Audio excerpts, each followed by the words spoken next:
ba na napakadali lang ayusin ang sirang LED bulb na kagaya nito? Opo, tama. Karamihan kasi sa atin, tinatapon agad, bumibili agad. No, sayang ang pera. Ba't ka bibili? Kung pwede pa naman, di ba? So in this video, ituturo ko po sa inyo ang napakadaling technique para ayusin ang ating mga sirang LED bulb. So let's go!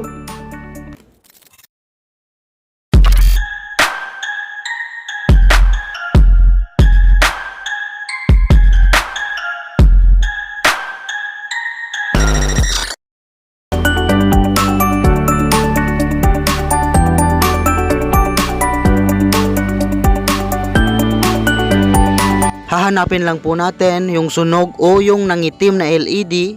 Kagaya nito, ito yung nangitim. Iisa-isahin po natin, titingnan ng maigi. Kagaya nito, dito isa lang po yung nakikita kong nangitim.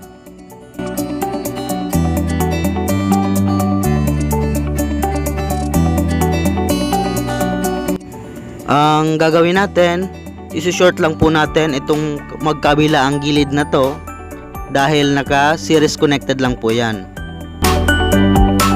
Gagamit lang po tayo dito ng kapirasong wire na binalatan yung magkabilang dulo. Ito po yung gagamitin nating ididikit sa magkabilang gilid nung nasunog na LED. Mas magandang gumamit ng ganitong receptacle para mas mabilis natin ma-testing.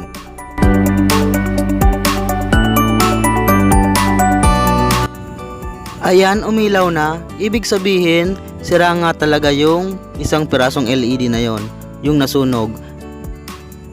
Dahil naputol na po yung circuit. Dahil naka-series connected lang po yan, tapos nasunog yon, kaya wala na pong connection sa kabila, kaya hindi na po umiilaw.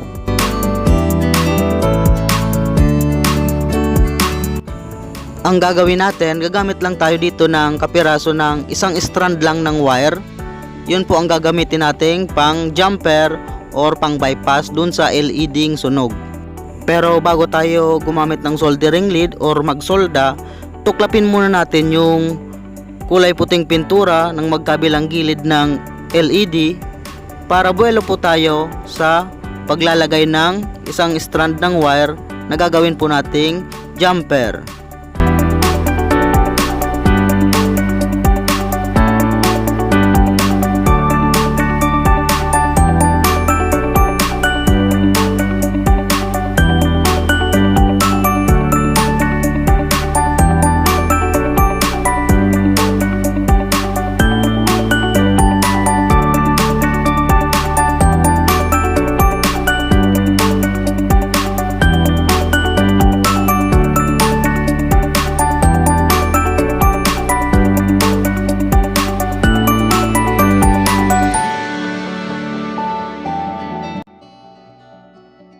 Okay, ayan, gumagana na ulit ang ating LED bulb.